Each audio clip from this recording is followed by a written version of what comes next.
Hi, welcome to the Thought Leader Recruit podcast. I'm your host, Sam Violet, and I'm thrilled to be joined by Kristen Perez, Recruiting Director of the Christopher Group.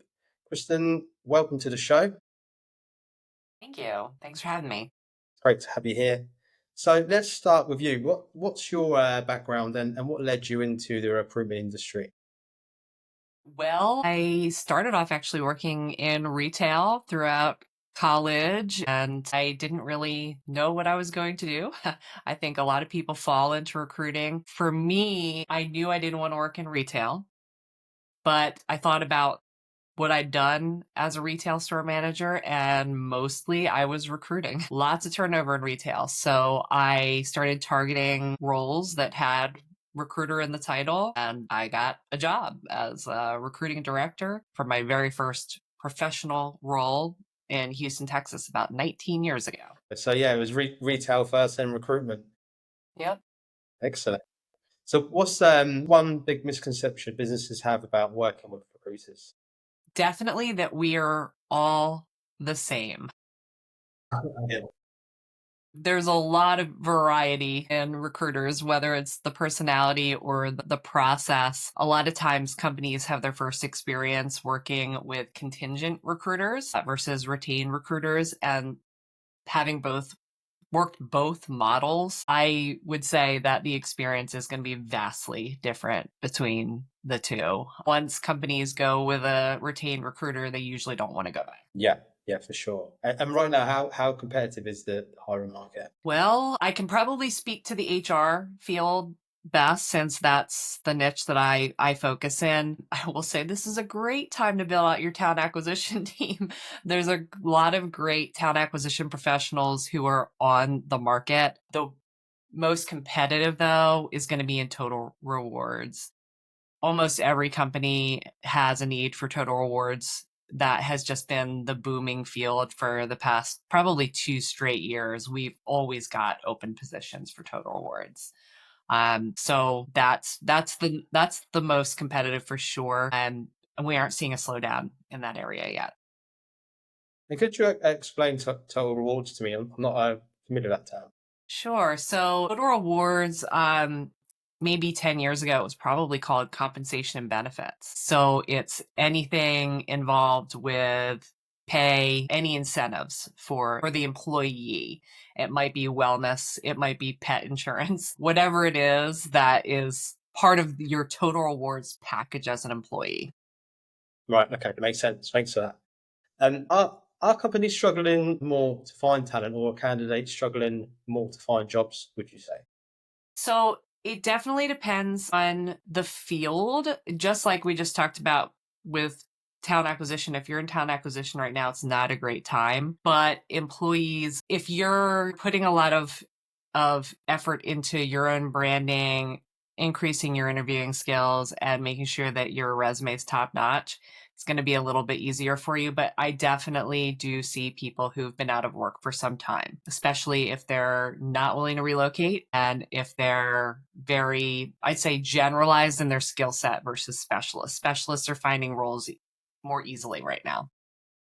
Okay, makes sense. And a lot of companies say, we just can't find good candidates. Is there a talent shortage, or are businesses just looking in the wrong places? It's a mix. One thing that I've learned is that good looks different to everyone. This is why when I start a search, I'm really trying to define what good looks like to that person. I can't assume that what you think is good is what the next client is going to think is good. Some people are looking for, did they come from the top schools? Some people care more about tenure. It could be that they're looking for someone that's a rising star, or they might be looking for a tenured pro. I think that as a culture, companies have become very selective with their hiring decisions, good or bad. But I've also seen companies miss out on some great candidates because of some pretty silly things.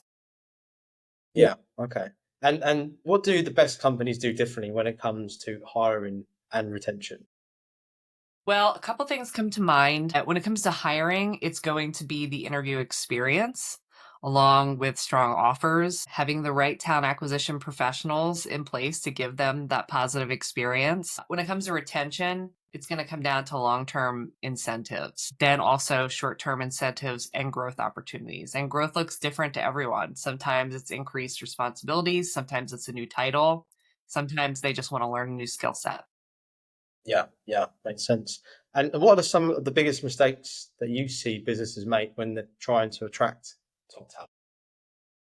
It's always going to be about the interview experience. If you give candidates bad interview experience, whether it's long breaks between communication with the candidate, interviews sharing conflicting information from one hiring manager to the next, or involving too many people in the hiring process.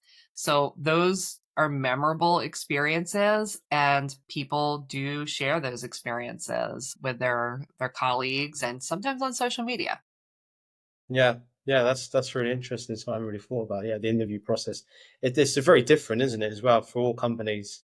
Some have like these kind of stages they go through. Some are quite simplified. It's yeah, I suppose that's a really important thing to think about. It And can give people whiplash. One yeah, time they do one interview and they get an offer, and the next you're interviewing for 4 months. yeah, that's right, that's right. And let's touch on kind of employer branding. It's quite a huge topic. Do you think businesses are getting it right? It's a mixed bag. The large companies are always going to have an advantage for this. There's prestige around working for something that's a household name. Also, having strong benefits is very impactful to your employer brand. And smaller companies are typically the ones that are going to be off the mark, who aren't paying attention to this. But the ones who do, who tackle their online reputation and really have a plan around it, are going to be more successful. Yeah, yeah, for sure. They're gonna have a lot more budget as well, I suppose, and yeah, it's easier for them to kind of expand that for sure. So finding candidates with modern skills is becoming a major challenge. Are businesses adapting fast enough to shifting these skill demands? So we're seeing a little bit of this within HR with the adoption of AI, but it's still very new. We're finding mostly the HR professionals are doing this for their own benefit more than their employers requiring it. I still think it'll be a couple of years before we see that becoming a desired skill set. But today, I would say the majority of the skill set comes around HRIS systems, having worked with specific softwares that definitely will continue to be a sought after skill. Yeah, yeah, for sure. It's an interesting topic. And the debate goes on between kind of work from home and work in office. What's your views in it? And are companies missing out on great talent for being too rigid? They are. Yeah, There's a lot of great talent on the market that just can't relocate right now because of the stage of their life, or maybe they just love where they live. I think that we probably went too far towards work from home, and now we're going too far back in the opposite direction, and we'll find a happy medium in the next 3 to 5 years. But they're definitely missing out on on good talent if they're very strict on this, especially for companies who are located in areas with high cost of living. I think about, Southern California, and it is very difficult to live in those areas with, honestly, salaries less than $200,000. And you can live like a king in other parts of the country. Businesses, I think, yes, are missing out if they don't open up to a more remote workforce. yeah, it's an interesting topic. I think you can see the case for both sides, but I think the hybrid approach is definitely an answer for it. I mean, if you think about even like travel costs and things like that, it's it can cut back on all that. It makes no sense to be in the office. I don't think 5 days a week these days. Anyway, Unless you're in retail. I mean, if you are in retail, yeah, you yeah, got to be there. you've got to be there. sell, That's it. sell products. Yeah, there is a few industries where it's yeah, you have to be there, but yeah, it's definitely something companies should be looking at to give more flexibility. I think for sure. And how do you personally approach client relationships? What does an ideal partnership look like for you? So we are very involved with our client relationships. It's very different, I'd say, than a lot of agencies are. We look at ourselves as part of the project team. So we're having weekly meetings with our clients. We're making sure 100% that we're on target with what they're looking for, whether it's from the skill set or if it's from the chemical fit, what we call it, the right behavioral characteristics. And we course correct every week. We're keep our clients very engaged in the selection process of who makes it to what we call our final slate. We really do feel like we're part of their team and are going to be giving them exactly what they want, not trying to, as I've heard mentioned many times in the past, throwing things against the wall to see what sticks. We want to make sure that it's a perfect fit the first time. Yeah, yeah, it makes total sense.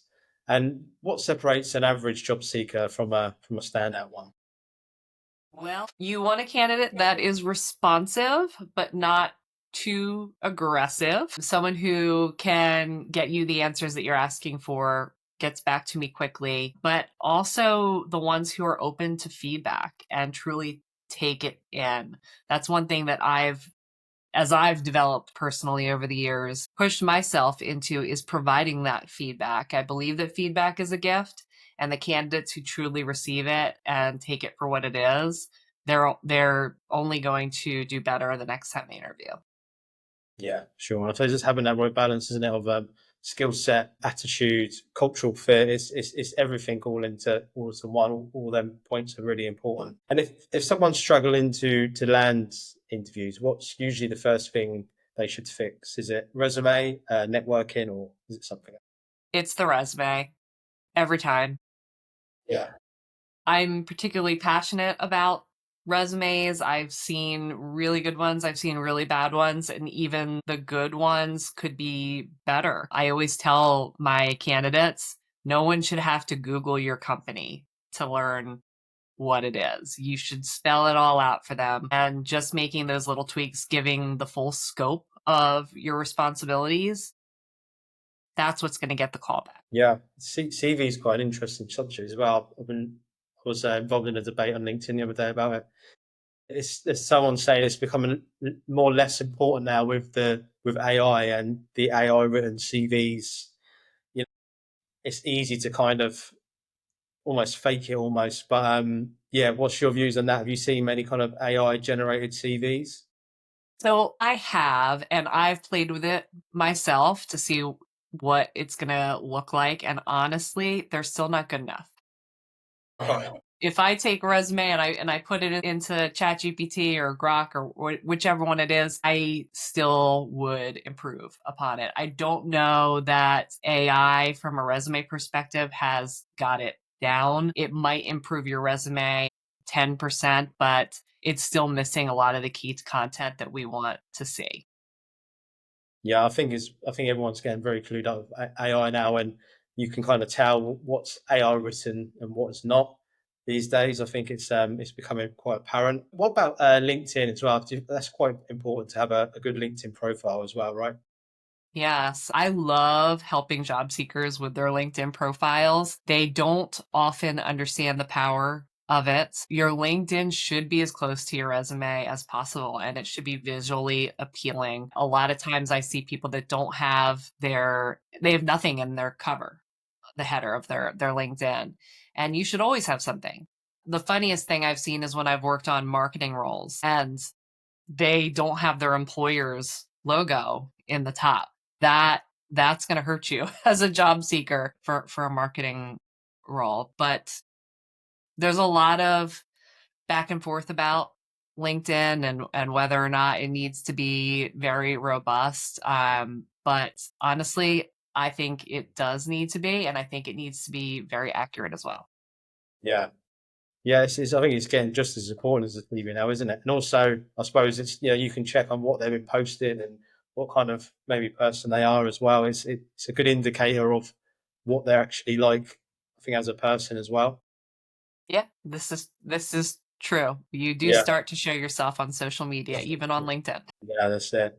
And what trends do you see shaping the recruitment industry over the next few years? So we've seen recently a lot of hurry, hurry, wait, wait. And I do think that's going to continue a little bit longer from the hiring process. Like we need somebody right now, but we don't know what's happening in the market. Let's hold. I think over at least over the next year, that's going to continue. I do think that a lot of recruitment firms are going to move towards a loss of relationships as they adopt more AI.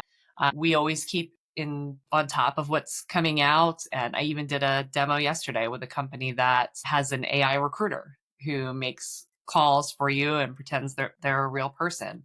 And I can see a lot of companies would opt to move that way. But I do think that's gonna hurt the the staffing firms in the long run if they do that. I know I have strong relationships with my candidates. They know me. And if I had an AI calling them, that would damage that relationship forever. That's not recoverable. So I know at the Christopher Group, we're not going to adopt some of those AI technologies that are coming out, but I do think it's going to reduce the number of recruitment jobs on the market and also maybe dilute the branding that a lot of the agencies have as well. Yeah, sure. And it's AI is an interesting one in recruitment, isn't it? It's yeah, it's such kind of personable industry that it's hard to see how AI is going to kind of really take over. But yeah, I've also kind of been on demos with these AI calling agents, and then I've seen them in action. Yeah, it's interesting what's gonna happen over the next couple of years for sure. What's one piece of advice you give businesses hiring? I would say that it goes back to the interview process, as I mentioned before, to become more intentional with your interview process. Think about what that's going to look like when you're launching a new search. There's nothing worse than realizing at the last minute that the CEO needed to be involved and having to squeeze that in for approval at the finish line. And yeah, last question: where can our listeners find out a bit more about yourself and about the Christopher Group? Yeah, well, we have a pretty strong social media presence, especially on LinkedIn. I would encourage anyone, especially if you're an HR professional or you hire HR professionals, to follow the Christopher Group on LinkedIn. We announce all of our searches and our placements, but also we're constantly posting new content that is relevant to the industry. And of course, you can always go to our website, which is tcgco.com. Perfect. Thanks, Kristen. Really appreciate your time today. That's been the Thought Leader Recruit podcast, and I'll catch you next time.